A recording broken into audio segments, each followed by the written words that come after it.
All right. Hi, Verge. Hi, Mark. Welcome back, everybody, for our 10th AP Live. 10? Jeez.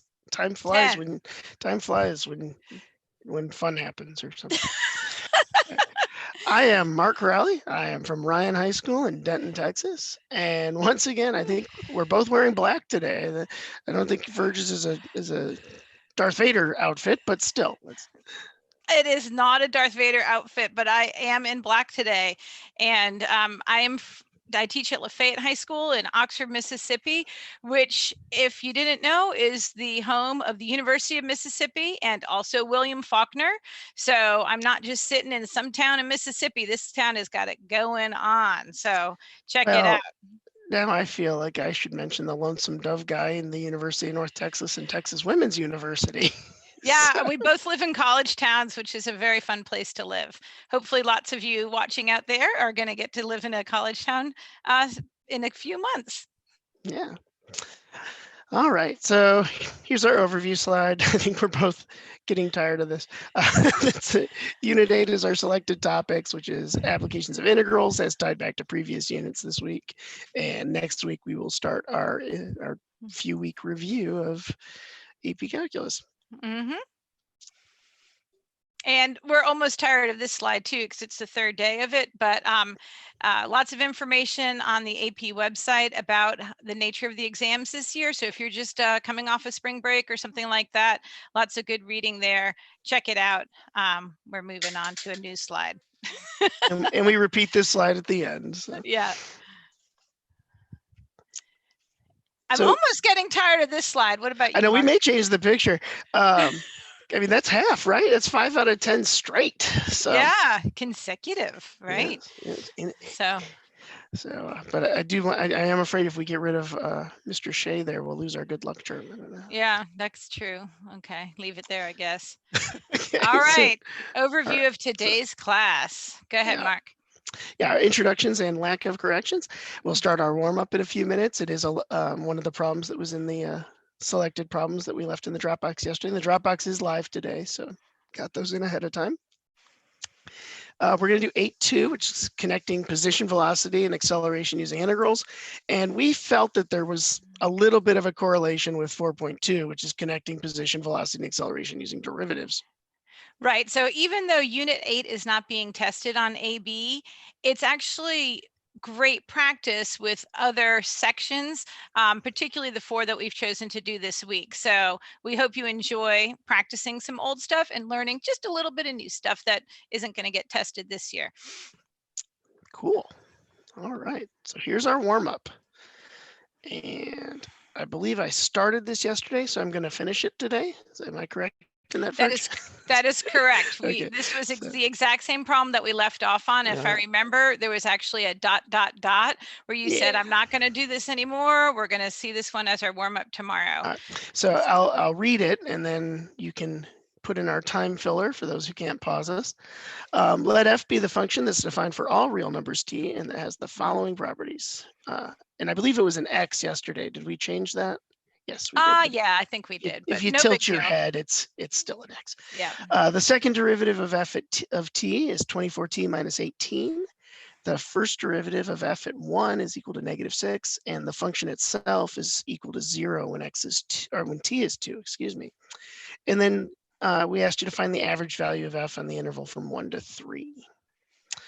So, Verge, how are you going to spend some time for the people who are looking for their work or working?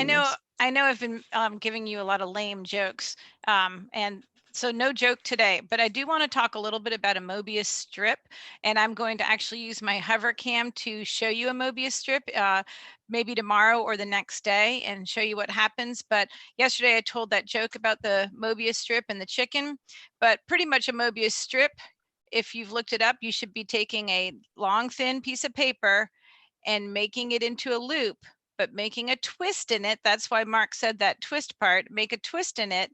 And then something cool is going to happen after that. So look it up, see what you can do, even maybe on your own. Take a picture of what you do and email it to me. I've had so many students email me just different stuff, and Mark has too. Shoot, maybe we'll stick your picture in the, in here next time or whatever of what you've done with the Mobius strip. So Oh, okay. Yeah, not your picture. Not without sending no, quite a just few legal documents through the CB. And not a picture of the student, just a picture of the Mobius strip. yes. Okay, Mark, let's see what you got here for the answer. All righty, I gotta switch my share. So let me see what I can do. All right. I have to arrange my desk space here. So, ooh, hairy hands. Okay. Sorry, my Zoom interface is on the way. So I've got the properties over here. I left the stem off, but here's our antiderivative that we found yesterday. So adding 1 to that exponent and dividing by the new exponent of 2, we get 12x squared minus 18x plus c. And then we're going to use this f prime of 1 is -6 to find c. And so that's where I'm going to pick up the work. And you'll see that 12 minus 18 plus c. So we get -6 plus c is -6, which leads me to suspect c is 0. So now I've got a function for my f prime. I have f prime in terms of x, and it is 12x squared minus 18x. And that's our using that information, or actually I think that arrow is supposed to be like this. So then we're going to go ahead and find the antiderivative of that. Adding 1 to the 2 and dividing by 3, we get 4x cubed. Adding 1 dividing by 2 minus 9x squared plus k. It actually started life as a c, but I decided since we had c defined up here, a quick slash there turned it into a that's k. clever. I like that. Yes, k for clever. Plugging in the 0.20, that when t is 2, f of t is 0. I get 4 times 2 cubed minus 9 times 2 squared plus k. And not going to bore you with the arithmetic, although I am going to throw my arm across the screen again. And we get 32 minus 36 plus k is 0, so k has to be 4. And my final function is 4x cubed minus 9x squared plus 4, which is all fine and good, except that had nothing specifically to do with what they asked. They asked me to find the average of f from 1 to 3. So then I came in with that, my integral from 1 to 3 of my f of x, and I left off a dx. I just saw that the same. Oh, you just wanted to use that erasable No, what's pen. funny is I left a space, like my brain knew, but I don't know. All right. And actually this should all be t's. Oh, because I did this for yesterday when it was still x's. We're fine. All right. So 1 over 3 minus 1, and actually it doesn't matter because integral of f of x dx is equal to integral of f of t dt, but for a definite integral. 1 over 3 minus 1, so we're going to end up dividing this thing by 2 because it has a width of 2. My antiderivative, not going to walk you through that again. You guys are good at that. It's x to the 4th minus 3x cubed plus 4x evaluated from 1 to 3.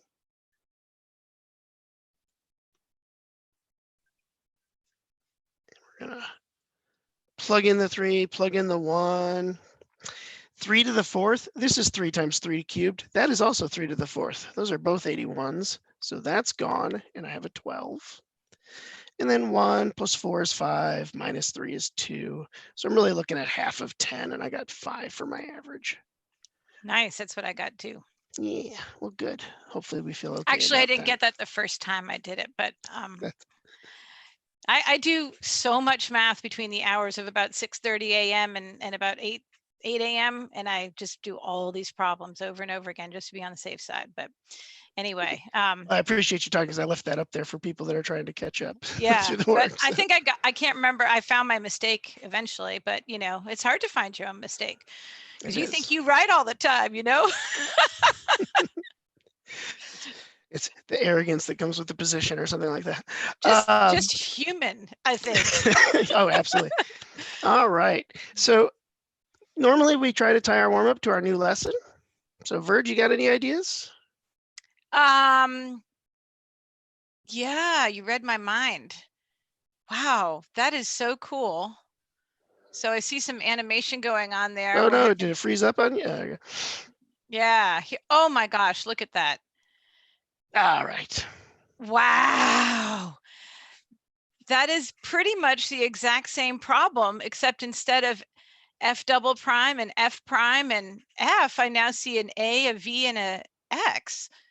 These could be none other than the acceleration, velocity, and position functions. Am I right? Crazy. That is crazy. What is the position of the particle at time t equals 3? Did anything else change other than the namings?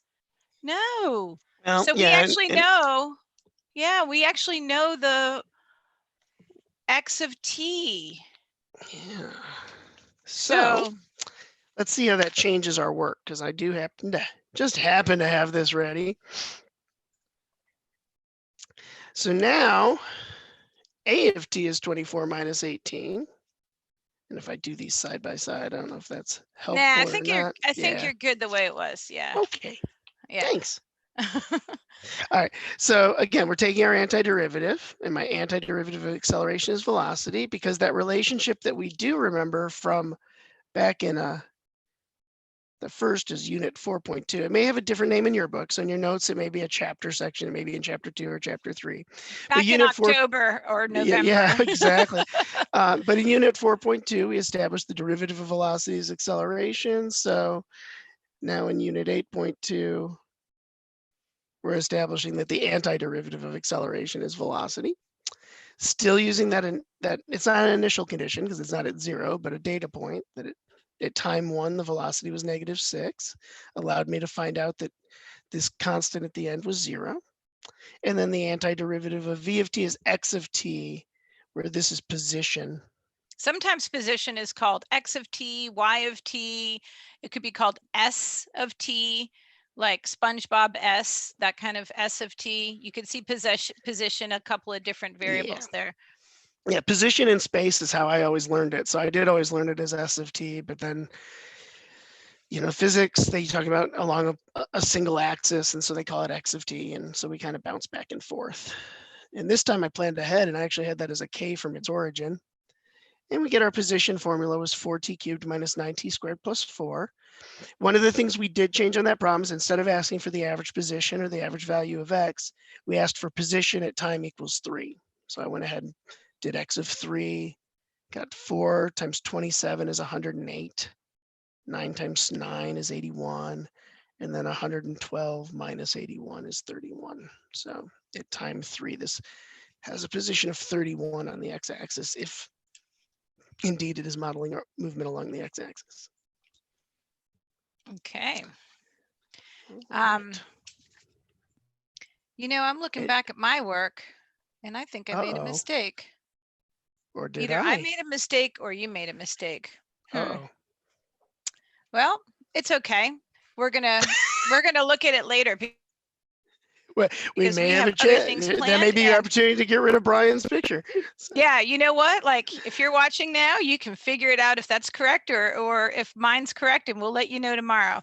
But I think what we're going to do right now is we're going to go ahead and cut to my overhead. Am I right about this, Mark? Yep, that's what I was anticipating.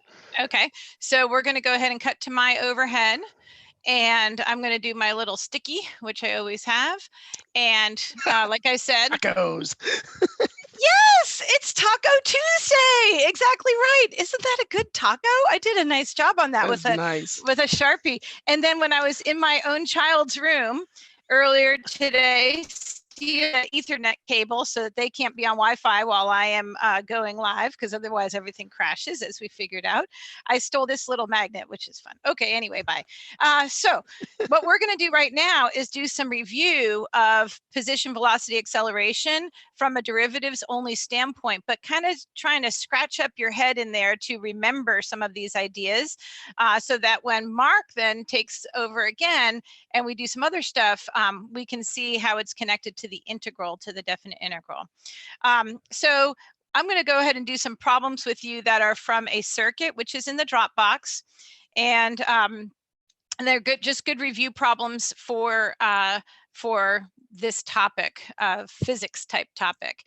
In this particular set of exercises, I've cut off just the ones that I want to use.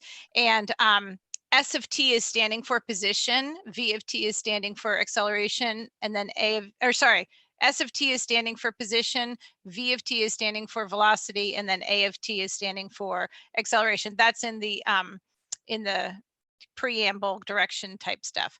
So this one says, given S of t is equal to 6t square root of t, find v of 4. So find the velocity at time t equal 4. I picked this one because my students, when they're doing this particular set of exercises, they always get messed up on this. They say, Miss Cornelia, should we use product rule or what should we do here? And you can use product rule, but I think I would probably do what? Can you read my mind, Mark? I think I would go ahead and multiply t and t to the 1/2. Correct. So that, just to get it into kind of the simplest rule that you're going to use, you might go ahead and do that. So t times t to the 1/2 would be t to the 1 plus 1/2, which would be 3/2. Sorry about the focus. Your focus needs more focus. Okay, and then, you know what movie that's from? Yes. Substituting in, oh, jeepers, I didn't even do any calculus yet. I'm getting distracted. I was going to see if you caught it on your own. I saw it as soon as you wrote it.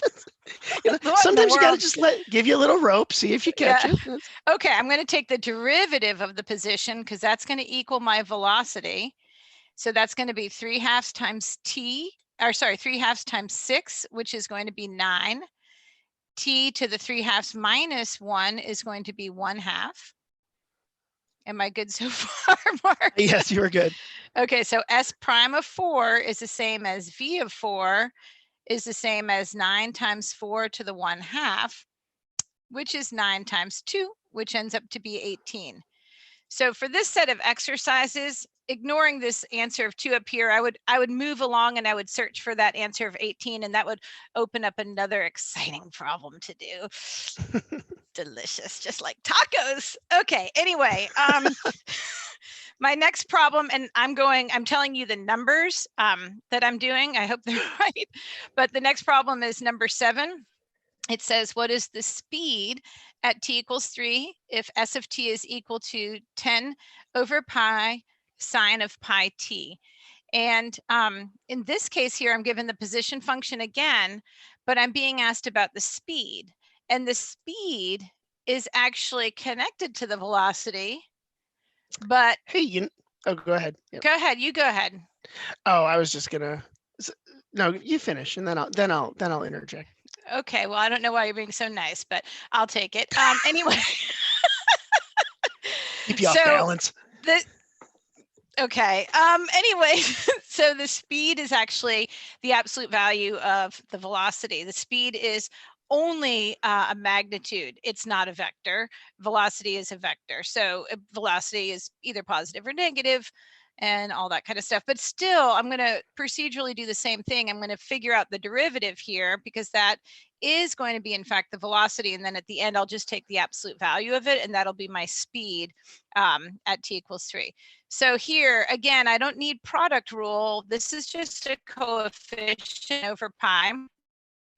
So I have 10 over pi times the derivative of sine pi t.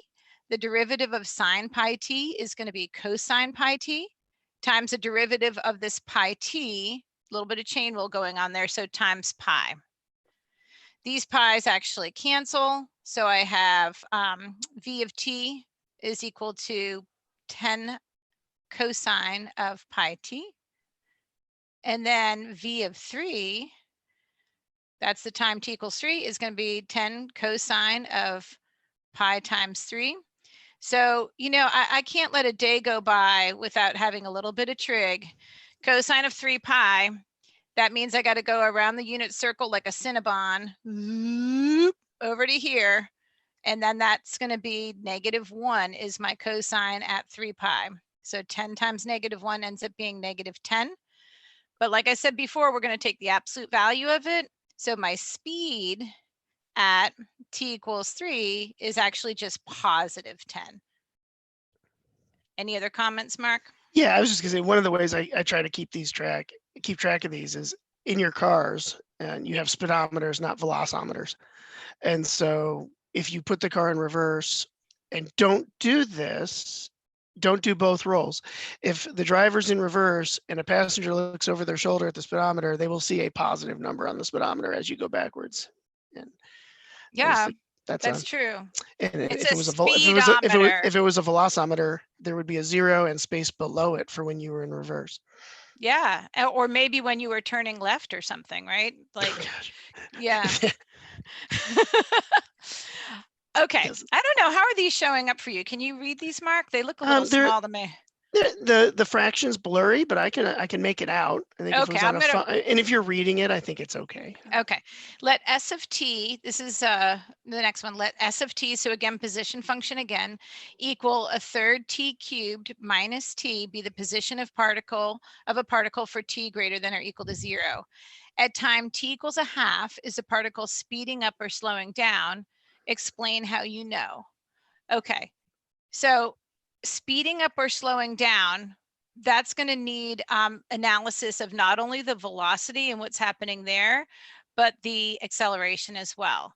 So the way I usually explain it, although there's probably 3 great ways to explain it, I usually say that if you have the same sign, S-I-G-N, on your velocity and your acceleration, then you are speeding up. Whereas if you have this opposite signs on your velocity and your acceleration at that moment in time, then you are slowing down at that moment in time. Because velocity and acceleration are vectors and they're kind of like working against each other if they're opposite in sign. What do you think, Mark? Does that sound okay? Yes. Okay. If they're opposing, or if they're opposing, or like you said, working together, right? Right. So here, if I take the derivative of the position, S prime of t, I'm going to get velocity, and that's just going to be a very simple power rule. A third times 3 is going to be 1. T to the 3 minus 1 is 2, and then minus 1. And That's so I very can, friendly. yeah, thank you. So velocity at a half is going to be a half squared minus 1. Watch this. I know that that's negative. I know that that's less than 0. I don't even care what the actual magnitude of it is. I just care about the sign. A half squared is a fourth, and a fourth minus 1 is negative. I could write negative 3/4 if I wanted to, but I'm just saying I don't have to. All right, v prime of t is equal to a of t is equal to, let's see, derivative of t squared minus 1 is 2t. My and favorite then, character from Facts of Life. oh boy. Okay, and then let's see, this is going to be a of a half is going to be 2 times a half, which is 1. So this is greater than 0. So I would say, what do you think, Mark? What would I say? Well, the velocity is negative, but since acceleration is positive, it's getting less negative, and we are slowing down. Okay, so slowing down. Okay, excellent. I saw a really cool way to do this on a calculator active problem at the reading, and I'd never seen it till the reading. I know there's people who teach it this way, obviously, but I had not seen it. Where if it was calculator active, and the student actually took v of t times a of t, and what happens if the signs agree? What do you mean the signs agree? If the signs are the same, and I take a of t times v of t, what am I going to get? Oh, you're multiplying a of t times v of t? Yeah.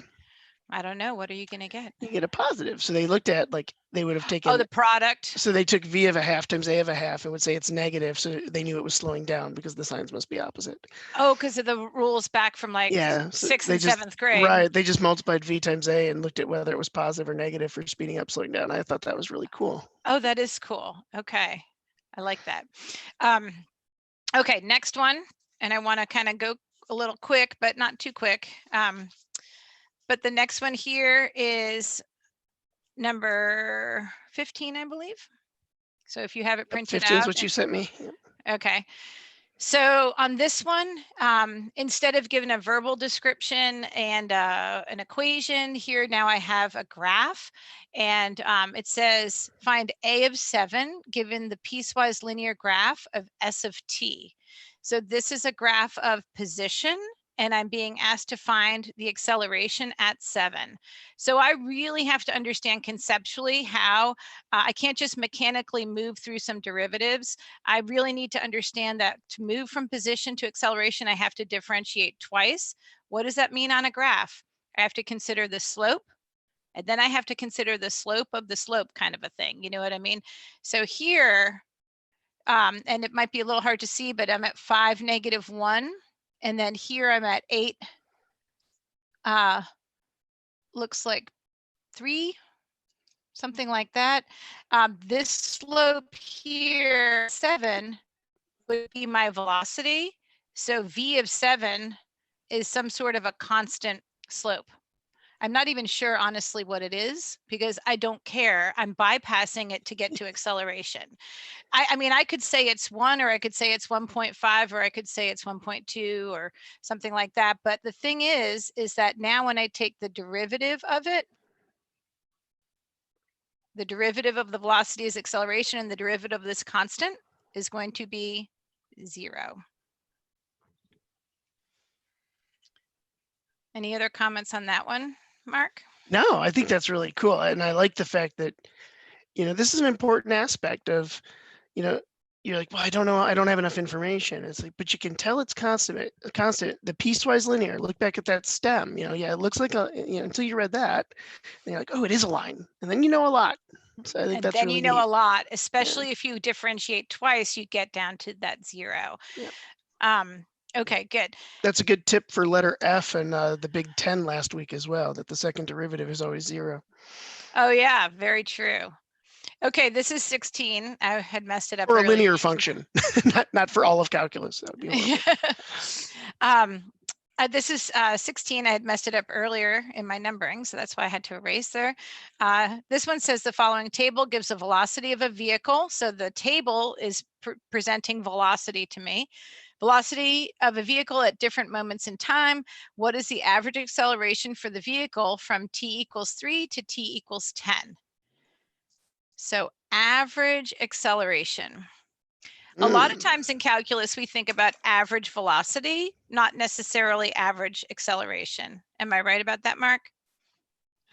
Yes. Sorry, I had my mic muted for a second. Yeah, you're good. Also like zooming into the trench there. Wow, that's a pretty cool animation. So average velocity would be the change in position over the change in time. But average acceleration would be the change in velocity over the change in time. It'd be the slope of the antiderivative, right? Yeah, I just really think of it as like, it's going to be V of 10 minus V of 3 all over 10 minus 3. That's the average acceleration. So it's going to be, in this case, just pull the values from the table. 40 minus 5 all divided by 7, which is 35 over 7, which ends up being 5. There's not any units attached or anything like that. We're just working with the ideas. And you'll see that a lot where the units aren't attached. Yes. So this is a great, go ahead, Mark. Oh, I just wanted to, I'm going to grab your screen just for a sec. Yeah, no, I think that was my last one. So go ahead. Oh, okay. I just want to say that, if you look at the phrasing that was used on that problem compared to what we did yesterday, and we asked for the average of acceleration on this interval 3 to 10, we're talking about this integral from 3 to 10 of a of t divided by 1 over 10 minus 3. And the antiderivative of a of t, I kind of skipped a step in here, is v of t from 3 to 10. And then you get that same idea, right? So our average value here ends up becoming that slope of the previous antiderivative, or that level up. Yes. And again, it's one of those cool things where you're like, ooh, stuff's connected. It's like, yeah. Very connected, math fundamental works, theorem. Right? So, yeah. We have a very good friend who teaches at Pacific University, and I guarantee he's not watching these videos, but I'm going to make him watch now, who feels the mean value theorem should actually be the fundamental theorem of calculus. And this is why, because here's an FTC, and it actually ends up being this is a guaranteed value in there because the average value has to happen. So it's the mean value theorem again. So hopefully right now your head is kind of like all good and fuzzed up. You're remembering these ideas about position, velocity, and acceleration. And now Mark is sharing with us a little slide that we made just to kind of compare what we knew from, I don't know, October, November time period, and now what we can make the connection with. So yeah, so there's nothing exciting on this screen, but again, the things we knew: first derivative of position is velocity, and the second he's calling position x there instead of s, and that's fine. Second derivative of position is the first derivative of velocity, which is acceleration, and therefore the antiderivative of acceleration is velocity plus a constant. We have to find that with some initial data to find the exact velocity formula, and then also the integral of velocity is going to be a position function, and initially it has a plus c on the end, and then with some data points we can get that exact. So. And really understanding that helps you navigate through sometimes questions that are challenging because it's like all this information's coming at you and you can kind of sort stuff out.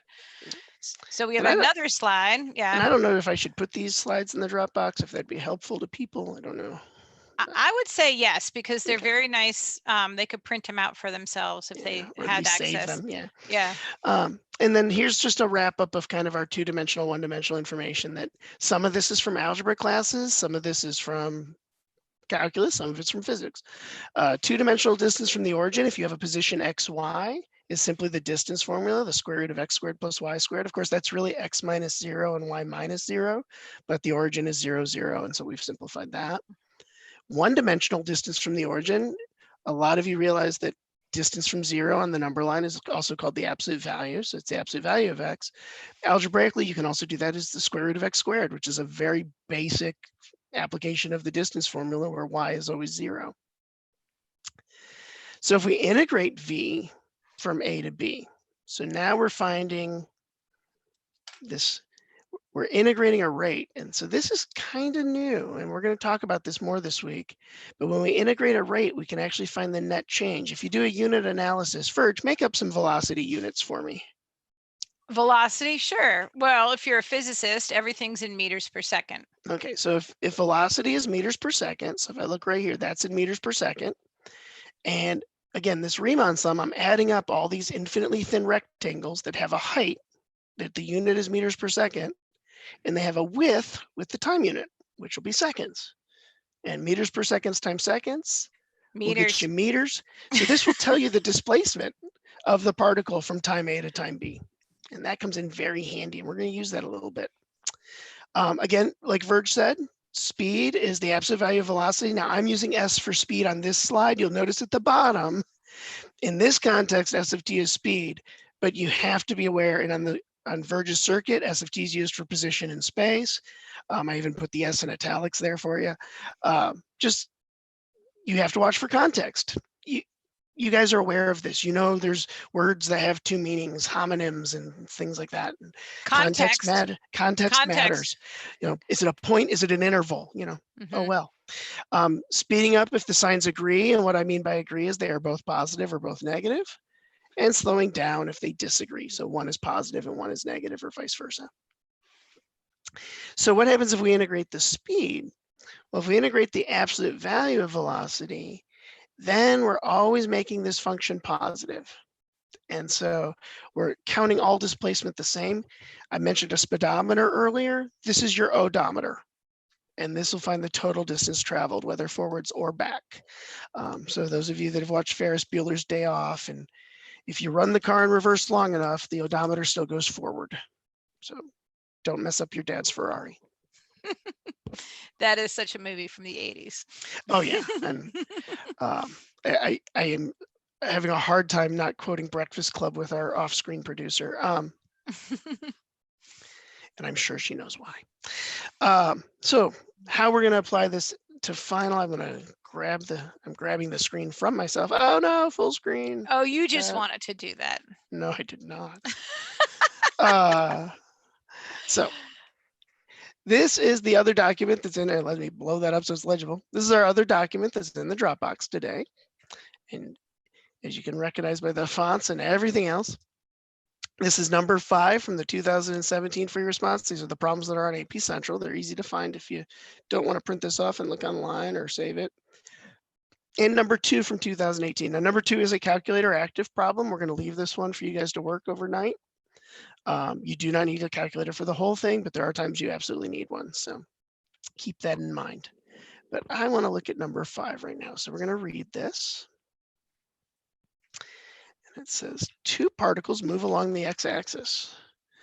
And for time 0 to 8, the position of particle p at time t is given by x sub p, or the position function for p of t, excuse me, in terms of t is log of t squared minus 2t plus 10.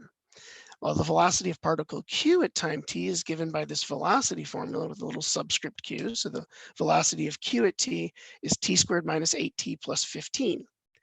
Particle q is at position x equals 5 at time t equals 0.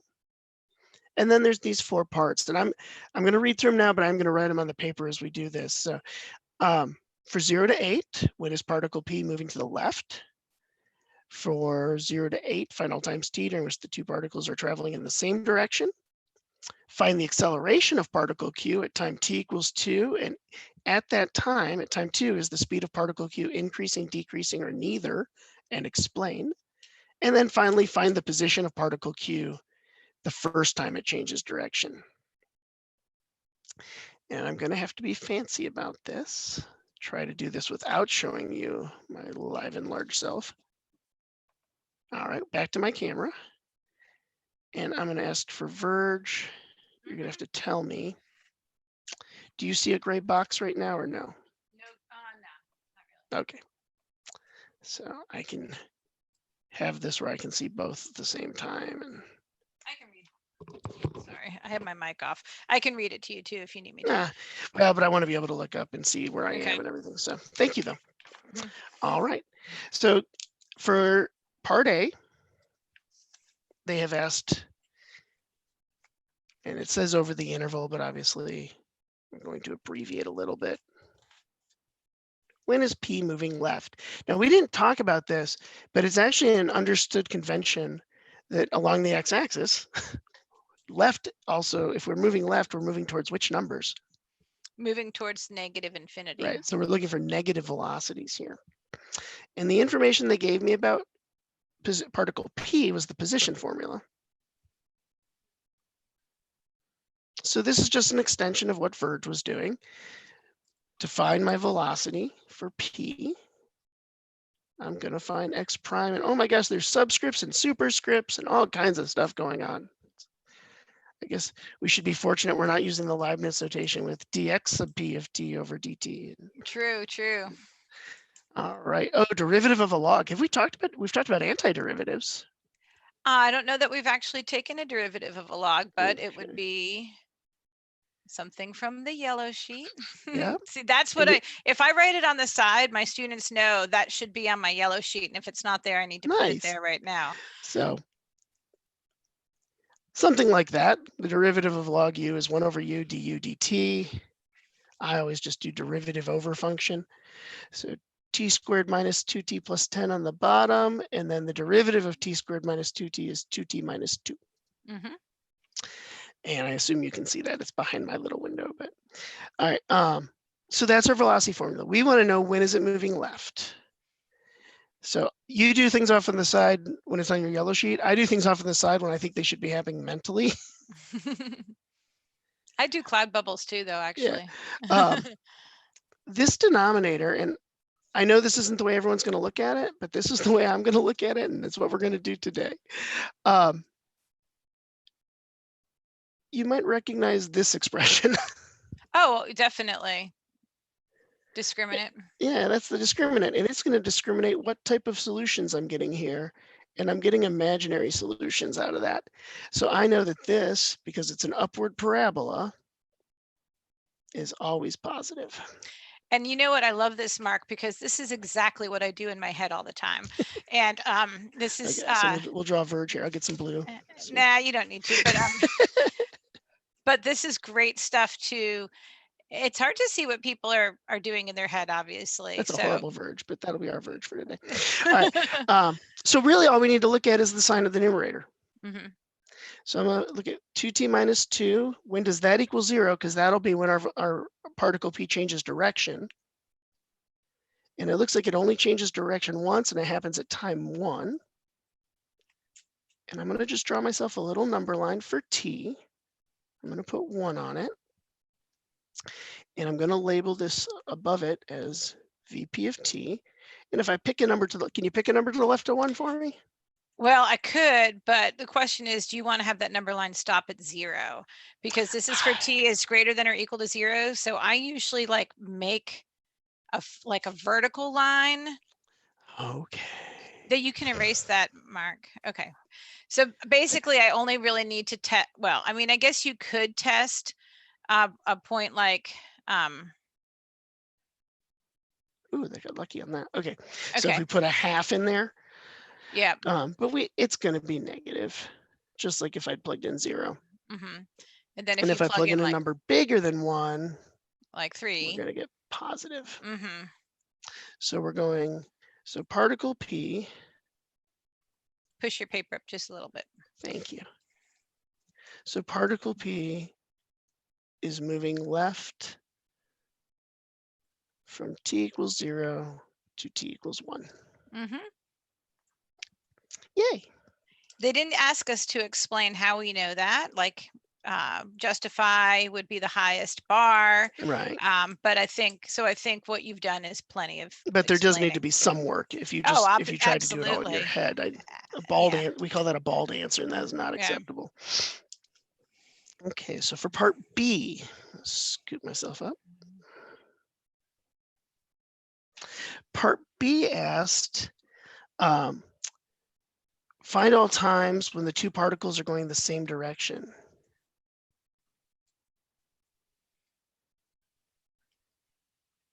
Well, I do know, remember, P is going left from 0 to 1, and it's moving right from t equals 1 to 8. Yep. And that, I wouldn't have to rewrite that on the exam because it's in the information right above. I just wanted to import that down so everyone could see it. And what did they tell me about Q? Well, Q, they gave me the velocity. They did. They did. This was back up in the stem that the velocity of Q at time t is t squared minus 8t plus 15. And I want to know when it'll change directions. So I'm going to factor this. We're kind of tight on time. I'm going to be very good at this. Factors of 15 that add up to -8 are -3 and -5. And both of those are actually in the interval. Yep, so it changes direction twice. Mm-hmm. And I could picture a parabola if I wanted to, and realize when it's positive and when it's negative and things like that. But I'm going to go ahead and do something consistent with what I did in the previous.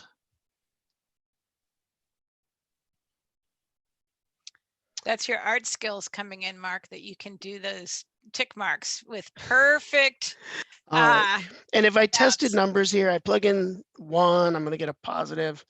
That 15 is going to beat the crap out of 8 times 1. If I plug in 4, this is -32. The positive part's 31, so we're going to get -1. And it's going to be positive over here. If I plug in 7, I'm going to get 49 and 15, and that's going to beat that 56.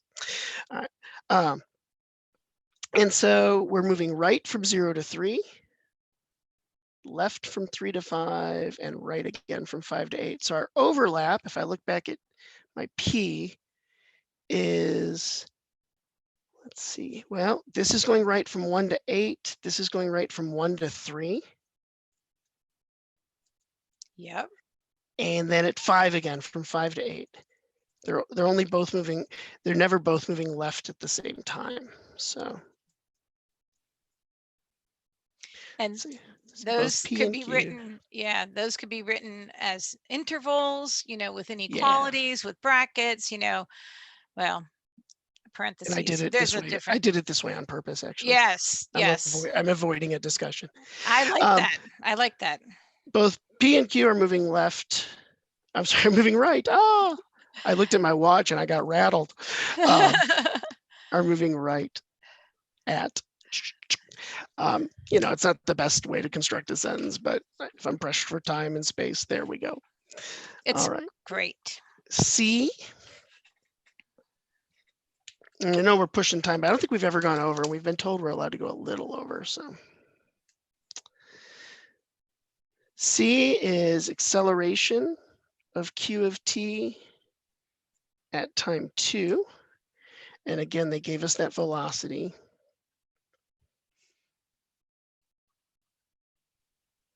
So my acceleration formula is my derivative, which is 2d minus 8. And that's going to be 4 minus 8 is negative 4. And then they said, speeding up, slow down, or neither. Oh, you can't see that, sorry. It's okay. At t equals 2. Well, I have from the previous section, from my number line, I can look up at that number line and see VQ of 2 was equal to a positive. Let's see. It's greater. I believe it's actually 8, but I'm not actually, I have it written down somewhere, but I'm not gonna worry about it. This is positive, that's negative.